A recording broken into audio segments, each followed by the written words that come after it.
Sometimes when you get a new Hoya, you have all the best of intentions and you're so excited about what it's going to do. And I usually don't have any trouble getting Hoya to cooperate with my plans, but occasionally a few of them have a mind of their own. Well, more so than most Hoyas do. So join me with a tasty beverage of your choice close to hand while we take a look at 5 Hoyas I'm not happy with.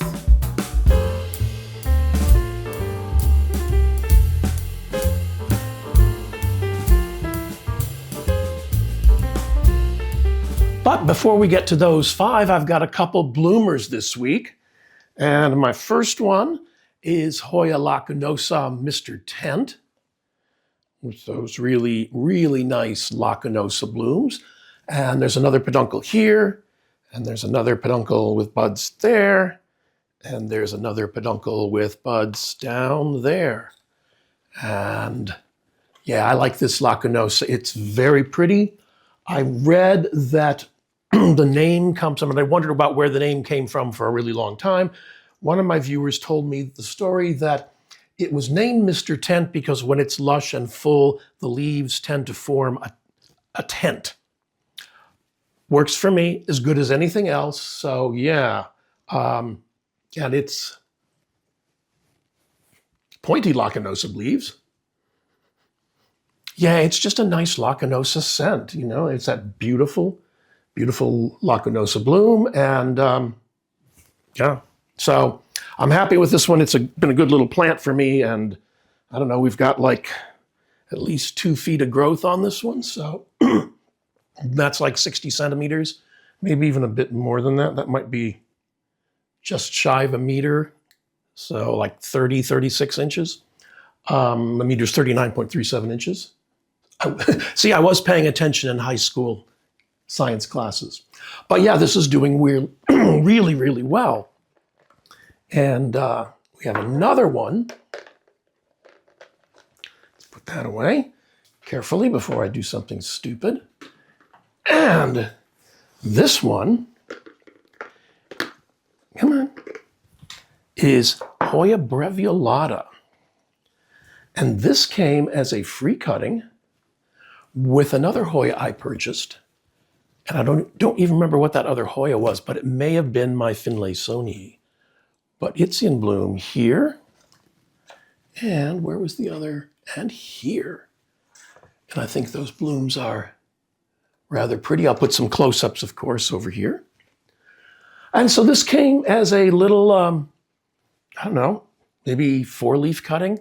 I haven't checked my files. I'll see if I have a picture of what it looked like when it arrived. The leaves aren't anything fancy, but it's just a nice, lush pot of green.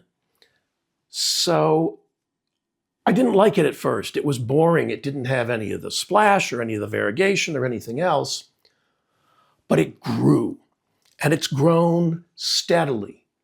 No problems, no trauma. If it gets a little dry, it looks wrinkly, I give it a drink and it pops right back up. I have cut this back several times. Right now it's about maybe 24 inches or 60 centimeters from here to down in here. And I think those blooms are really pretty. I just like the look of them. So yeah, what were you doing in my drink? You know you're not supposed to be playing in there. That's my territory.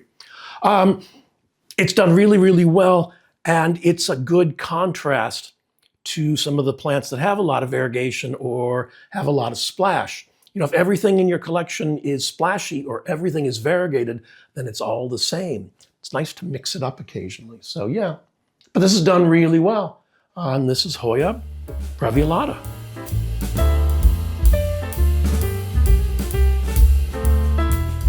And the first one I'm not happy with is Hoya odorata. Now, Hoya odorata is native to the Philippines. It was first published in 1906 in the Philippine Journal of Science by Friedrich Richard Rudolf Schlechter. And it is supposed to have a very beautiful scent. It's just supposed to be lovely. I wouldn't know about that. It has not bloomed. It has not put out a peduncle. It has apparently grown fairly well for me. And the leaves are nice enough. You know, they're okay. There's a slightly recessed central rib and there's some side veins. But for all of this, nothing. Nothing. And right now, it's just sucking up system resources.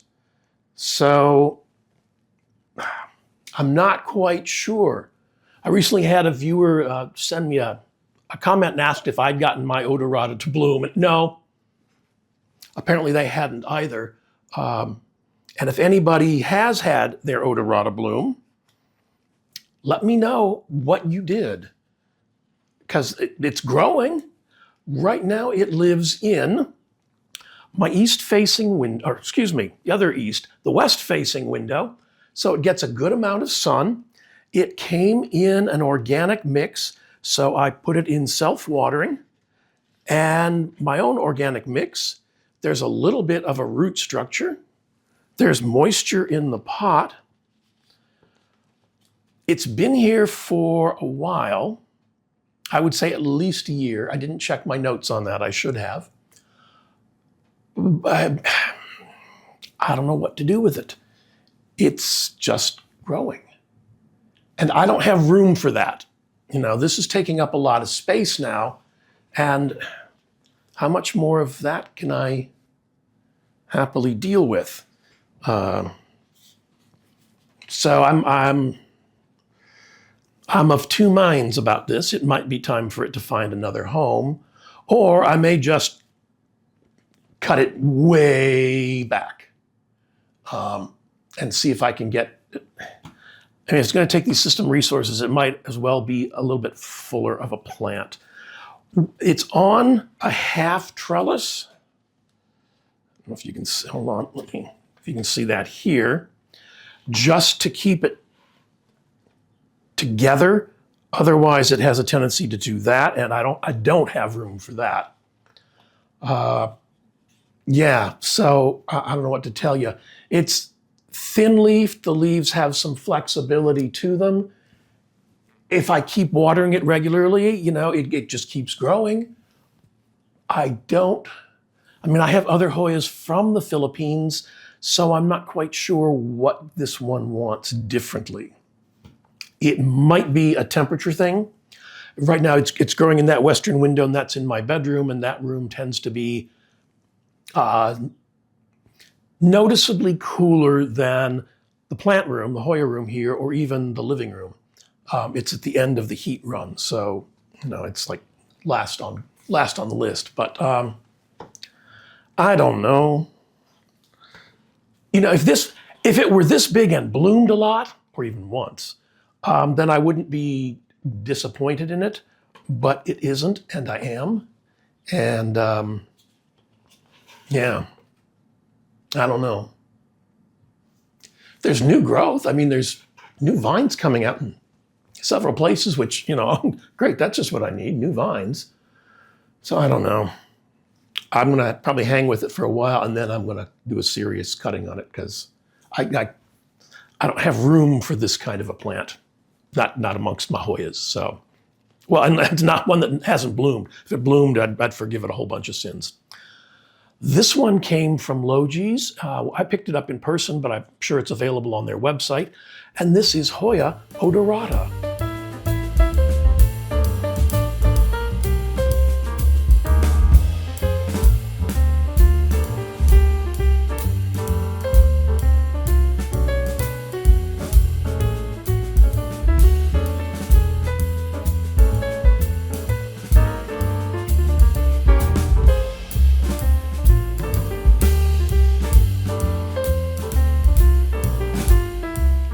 And the next one I'm not happy with is my Hoya madulidii.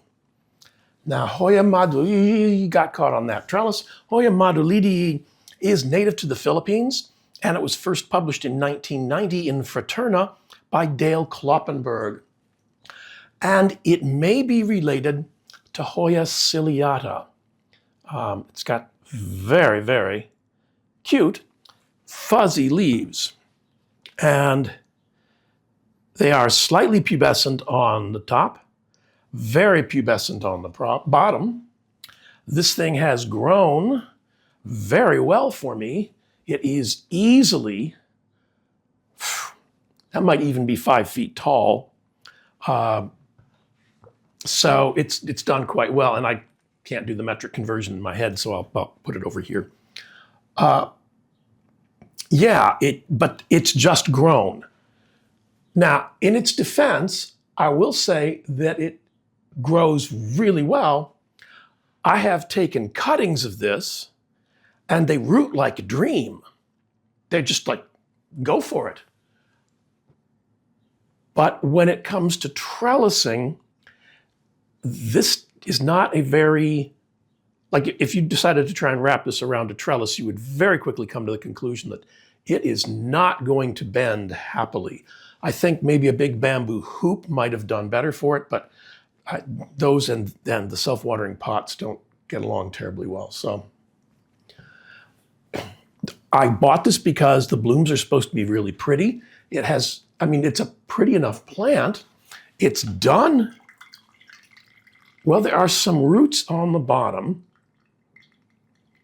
There's clearly moisture. There's a lot of moisture in that pot. But no branches, no blooms, just long, long vines. I mean, let go. Okay. That's, like I said, easily 5 feet. So it was named after Dr. Domingo Madulidii, who's a Filipino botanist and an author. And that's all I can tell you about it. It hasn't bloomed. It hasn't done anything other than just just grow long. Perhaps it needs more. Well, you know, I've had it under more light. I've had it under less light. It's in a humid, what's the humidity in here right now? It's about 40%, but I've got the door open, so it's probably been like 45 or 50 in here. It might want more, but like I said, I've got other Hoyas from the Philippines that do okay in my setup, so I don't know. I'm tempted to cut it back and start the cuttings back in here again just to make it a more lush plant. Right now it's inside an optimistic trellis rather than growing around the outside of it. And I've had it for it's probably coming, I can tell. So I've had it since May of 2024. And I don't know what to tell you. It grows. Other than that, it's kind of boring. Not particularly interesting.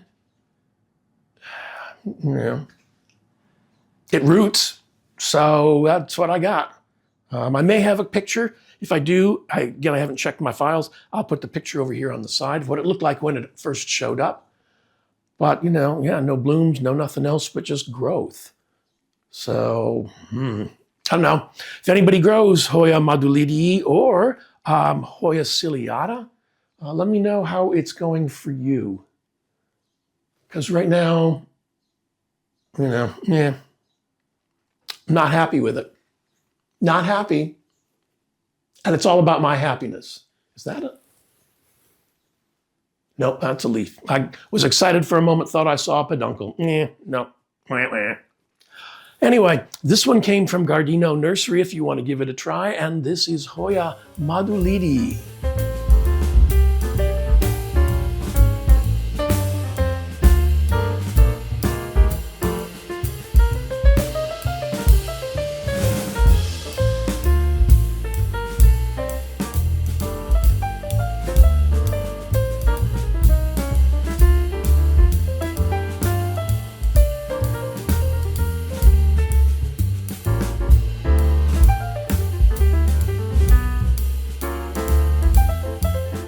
And the next one up is a plant I love to complain about, and this is it. This is Hoya Iris Marie. Now, Iris Marie is not from anywhere since it's a hybrid of Hoya tsangii and Kembra. And it was named after Iris Marie Little, who accompanied her partner spouse on numerous expeditions to discover new plants through Southeast Asia. You know, I had seen pictures of the blooms on Iris Marie, and they were kind of pretty. And I saw them on the end of a vine that was only about that long. And I thought, it was never on my wish list because it just wasn't. I don't know why. You know how it is. But I was over at Logi's on an adventure, on a plant search of my own. And I saw it there and it looked nice and healthy. And I thought, okay, well, let's give that a try. You know, I'll just add that to my basket. And it grew and it grew and it got long and leggy as the odorata did. In fact, they looked very similar. I may even have a picture of what Iris Marie looked like when she first showed up. And the leaves are nice enough, you know. They're okay. And it just grew long and leggy and spread out. And again, you know, we don't have that here. You have to stay within your lane. So I cut it back and it's put out new growth. The internodal spacing can get kind of long. This is like 3 or 4 inches or let's say 8 centimeters between nodes. But it's never bloomed for me. And I've had it under bright light. I've had it under dim light. I've had it in warmer temperatures. I've had it in cooler temperatures. It just does not, I mean, it grows, but that's all I got to say for it. It grows. The stems are woody. The leaves are fairly decent. They have a slightly recessed central rib. They're a little on the firm side once they get in and settled, but, you know, I haven't seen any blooms, and it's kind of leggy and that, you know, meh. You know, it's almost in the who cares category. This particular plant, not the plant in general, but this particular plant. Now, it currently lives in my bedroom, not in the window, maybe 2 feet. So 2 to 3 feet, 60 to 90 centimeters back from the window. So it gets bright indirect light. It's got, you know, a decent little root system. There's moisture in the reservoir. I just can't figure out what it wants. And I'm tempted to, like, you know, that's kind of like long and woody and ugly down there. So I'm tempted to give it another big chop. I don't know if any of you grow Iris Marie and have any luck with it and it doesn't look like this, let me know. I'm curious. I've had this one since 2003. So for me to have a Hoya for 3 years and not have it bloom and not have it really do great, that's odd. You may see some nectar dribbles on the leaves, but those are from other Hoyas. It's not from this, so I don't know. I don't know what to tell you. It's another one of those Hoyas I'm not happy with. This is Hoya Iris Marie, and this one came from Logi's, and I'm sure it's available on their website. I picked it up in person.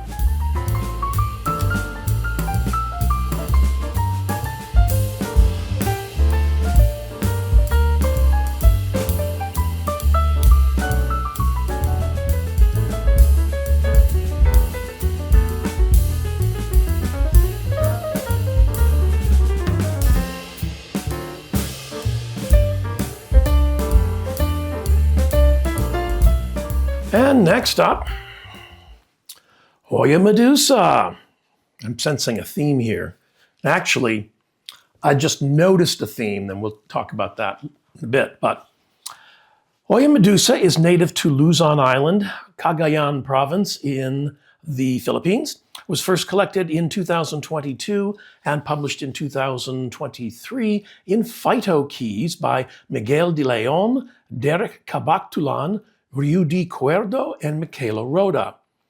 And the specific epithet, medusa, refers to the serpentine processes of the inner corona, reminiscent of the snake headdress of Medusa in Greek mythology. Yeah, I wouldn't know about that because I haven't seen a bloom. I haven't seen much of anything with this one. Again, a leaf shape looks a little familiar. It's nice enough. There's a slightly recessed central vein and slightly raised outer veins. And this one has been here 2 years. 2 years. When in 2024? Yeah, September. So almost 2 years, sort of. 1.5 years. And that's about it. Yeah. Even the vendor that I got this from said they were kind of giving up on it because it just was a little too problematic for what was going on. And yeah, this is, again, it's been in higher light, it's been in lower light. The watering's been fairly consistent. There's a slight root on this wick, but nothing else. There's moisture in the reservoir. I don't know. It's pretty enough. It's okay. There's nothing wrong with it. But on the same token, there's nothing much right with it either. Even as thin as these stems are rather woody. The leaves there's some firmness to them, but they're flexible. So it's not holding much moisture in the vines. It's not holding much moisture in the leaves. Right now, it lives over here in the fallout from this, lives right beside this grow shelf. So it's getting fairly decent bright indirect light. As I said, I've had it in much brighter light. I've had it in much lower light. I don't know. I don't know. Yeah. Again, if any of y'all have had any luck with Hoya medusa, let me know. What did you do? What does it want? Tell me. No, I was complaining to the plant, not you guys. You guys will tell me anyway. So yeah, not a lot for system resources it's consuming. And for me, that's a sign that it might need to find another place to live or die. We'll see. Anyway, this one came from Hoya Treasures on their website. And this scraggly little thing is Hoya medusa.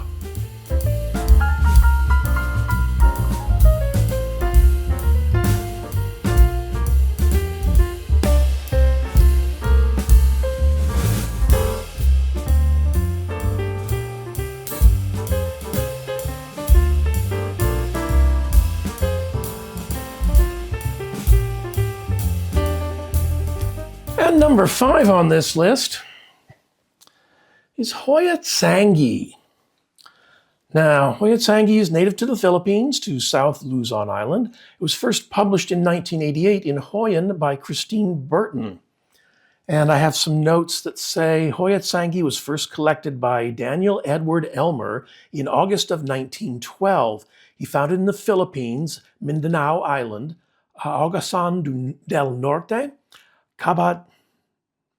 Cabadabaran, and it was not published until many, many years later. What is that, 76 years later? And I got this, I wanted this one, because of that whole mix-up with, species affinity Burtoniae being labeled as a whole bunch of other things, and one of them was tsangii, and this was labeled as the real tsangii. That's all I've gotten for 4 years of system resources. It grows, and it'll put out a couple new leaves, and then that one's done for a while. And, there's moisture in the reservoir. There's no roots coming out. It's been under bright light. It's been under medium light. Currently, it lives over here on this shelf, so it gets decent light. The leaves seem fairly thin although tough. But it's just not done what I would expect a Hoya to have done after 4 years under my tender care. So my thought is that there's perhaps something amiss with this particular plant, which can be the case. Sometimes you just get a plant that's from weaker stock, and that happens. I've had it happen, and I buy a duplicate, another one from a different vendor, different stock, and it does fine. And I've seen enough comments from people about how their Hoya tsangii does really well and how beautiful it is. And I would like to be able to make those comments myself. But yeah, so far, no luck. If I have a picture of what it looked like when it arrived, I'll put it over here on the side. It has not bloomed, and it's just been rather disappointing. Yeah, it's like, yeah, I had such great expectations. But then, I ain't Philip Pirrup, so what can one do? I may try and find another clone to work with. I'll keep this one around for a while because I think it could be very, very pretty. Somewhere between a Wayeti or a Kentiana and a Retusa. I don't know, that whole kind of blend thing in there. Maybe even, reminiscent of a Bella. But yeah, I'm just kind of disappointed. Now, when I sat down to make this list of plants I wasn't happy with, I just picked out the plants because, there's a few that you keep your eye on because, please do something, please. We're here for me. It's not about you. We're here for me. And hopefully the plants pick up on that. But these are the ones that didn't. And as I was putting this together, I noticed they all have, with one exception, they all have one thing in common. They're all from the Philippines. So I'm wondering if that's a common factor, that perhaps Hoyas that evolved in the Philippines have certain characteristics that are outside my knowledge base. So I need to maybe figure that out some more. But yeah, other than Iris Marie, all the others are native to the Philippines. The madulidii has kind of a soft green stem, but all the others have a woody stem. I don't know. I'm very tempted to contact my special Hoya friend and see if he has something a tsangii that might be worth my attention, because this one ain't cutting it for me. So we're going to see what's going on. This one I should be able to find a replacement for, and I will give tsangii another try. And if the new one does better than this one, bye. So yeah, this one came from my friends at Plants Wake You Up, and this is my sad tsangii.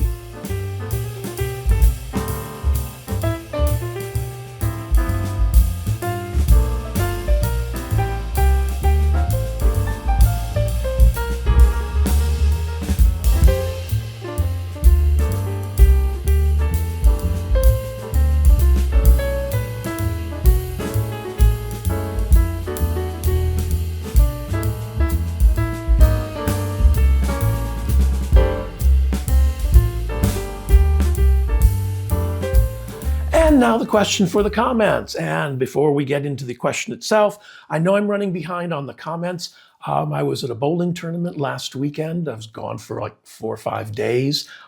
Special shout out to my teammates, Leo, to Niles, and to Tommy. You guys, we did good, and it was so much fun bowling with you guys. So yeah, thanks. Had a great time. Now, I'm in a backlog on getting to the comments, and I will try and get to them, especially if you asked a question about something. People have been asking me about how I use Pure Crop lately. And so I can tell you what I do, but I will preface it by saying I have no scientific evidence for anything I'm about to say. It's all going to be anecdotal. I add Pure Crop to my nutrient solution, and I use the suggested amount is 1 ounce per gallon. But because it's in a steady supply in my nutrient solution, I use slightly less, so I use between 1/2 and 3/4 of an ounce per gallon. Now, I'm not endorsing it, and I'm not sponsored by it, and I will say up front, it is pricey. That's because it's very popular right now and everyone's trying to use it. My experience has been, after I started using it, the algae in my reservoirs died off and went away. So I just gave them a little scrub out and now they're pretty clean. I don't get algae growing in the reservoirs. I'm using it as a preventative so that anything that likes to bite and suck, mites, not so much flat mites. I haven't seen any evidence about that. Matter of fact, I've seen contradicting evidence about Pure Crop being used for flat mites. So but things like mealybugs and stuff like that, it is not good for them. They do not like it and it may kill them. So I have very few pest problems here in the Hoya room. I have some of the mealybugs that killed off my orchids managed to move to a couple of my Hoya, but they also get the same nutrient solution with the Pure Crop, and the infestation has not gotten out of control. So I can't directly attribute that to this product, but a lot of people have asked me about it, so that's it. It could all be a post hoc fallacy, after this, therefore, because of this, who knows? As I said, I don't have any scientific evidence about that. Thanks for commenting about what your mix is. There seem to be a lot of prepackaged mixes that were very, very popular. I've told you what I use. If what you're using works for you and you're getting the results that you want, stick with it. If what you're using is not giving you the results that you want, try something different. But I keep telling you, make sure that mix, whatever it is airy. It's not chunky. Airy's the key word. So the actual question now for the comments for next week is, what Hoyas are you unhappy with? We've all got one out there somewhere that it wasn't what we thought it was going to be, or it took a turn, or its growth pattern is not something that fits in with our conditions. So in the comments below, take a few minutes and tell me the Hoya you're not happy with, and we'll see what that discussion pulls down. And as always, I'd like to thank you for choosing to spend a little bit of your time with me this week's end. Please remember to click the thumbs up like button, the subscribe button, the notification bell, and if you're on a mobile device when you're done making all your comments and everything else, click on that hype button. They all help convince YouTube that people like watching my videos, and so recommend them to other people with similar interests. A lot of the products that you've seen me use are available in my Amazon storefront. There's a link in the description to the storefront, or you can scan this QR code. I receive a small commission on the sales of items from the storefront. It doesn't increase your price at all, and it's a really nice way of helping to support the channel by buying things that you would buy anyway. If you're in the market for grow lights, I have a relationship with Tsangii Company, and there's a link in the description to their website, or you can scan this QR code, and if you use this discount code at checkout, you'll receive a 30% discount from the products you find on that site. I've been really happy with my Tsangii lights. They've worked really well for me and are making a difference in some of the darker corners of my home. So yeah, I give them my recommendation. If you'd like to support the channel directly, here's a QR code for my Buy Me a Coffee page, or there's a thanks button down here, and YouTube handles everything for the thanks button. Again, I'm going to post videos links. That's what I'm going to do. Links to a couple more videos over here that you might enjoy. And please enjoy the rest of your week's end.